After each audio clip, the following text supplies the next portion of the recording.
In this video, I will show you how to check IBPS Clerk results.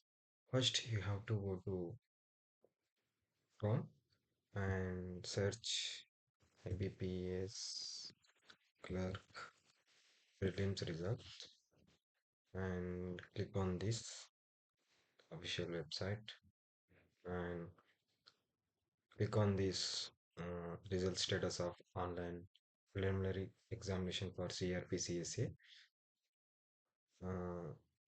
Next, enter your roll number and password.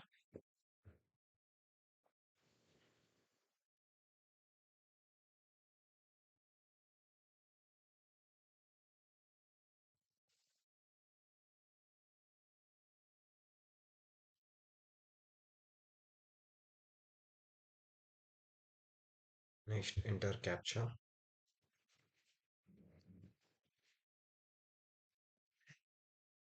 and click on login.